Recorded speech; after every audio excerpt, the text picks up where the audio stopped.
On a présenté à des experts spécialisés en physique des films illustrant ces idées reçues, donc contraires aux lois physiques. Lorsqu'on leur présente des films naïfs, ils activent leur cortex singulaire antérieur. Ça va, on s'y attend. Preuve qu'ils perçoivent les films comme non conformes au savoir scientifique. Mais ce qui est intéressant, c'est qu'ils activent aussi leur cortex fronto-médial, qui est lié à l'existence de pré-représentation.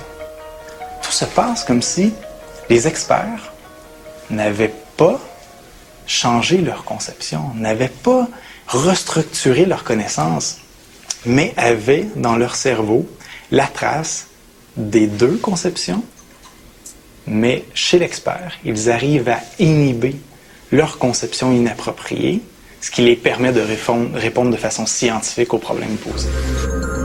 Cela laisse entendre que les experts en physique gardent en mémoire leur conception erronée.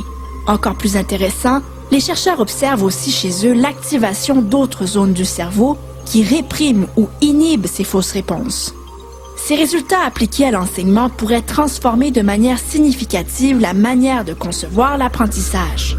Ces recherches-là pourraient nous amener à une vision que l'expertise n'est pas liée à l'accumulation de savoir, mais plutôt à la capacité d'inhiber des croyances qui sont inappropriées. Binan, ce sont des résultats absolument fascinants, mais je me demandais, est-ce que les chercheurs savent déjà comment ils vont utiliser cette découverte dans l'enseignement de tous les jours? En fait, on imagine qu'on peut développer des exercices qui vont activer les circuits neuronaux de l'inhibition.